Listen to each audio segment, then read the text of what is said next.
It was a sunny Saturday afternoon, and the park was filled with families enjoying the warm weather.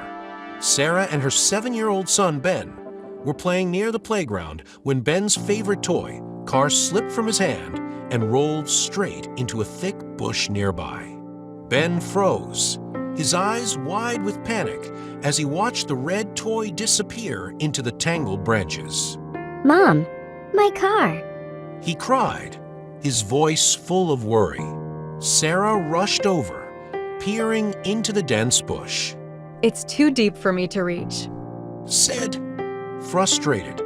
I'm going to have to figure something out. Nearby, Emma, an older girl who was playing with her friends, noticed Ben's distress and walked over. What happened?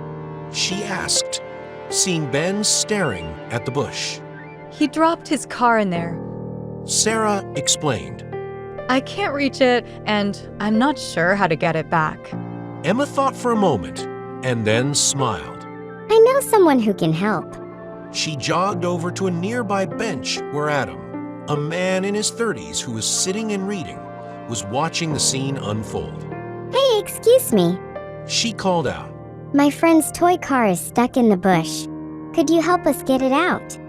Adam put down his book and stood up with a smile. Of course. Let's see what we can do.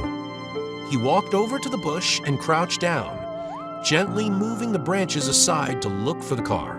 After a few moments, he spotted the toy wedged between some twigs. Adam carefully used a stick to nudge the car out of the thick branches, being careful not to damage it.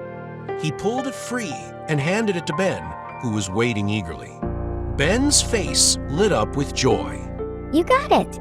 He shouted, running over to grab the car. Adam smiled and handed it to him. Here you go. It's a little dirty, but it's all yours. Ben hugged the toy tightly. Thank you so much. He said, grinning. Sarah smiled at Adam. You really saved the day. I wasn't sure how we'd get it out. Emma nodded, happy that asking for help had worked. Sometimes it's easier to ask than try to do it all by yourself. She said with a smile. Ben looked up at his mom, still clutching the car. I'll remember that next time I need help. He said thoughtfully, it's okay to ask for help when you need it. Sometimes a little assistance can make all the difference, and people are always willing to lend a hand when you ask.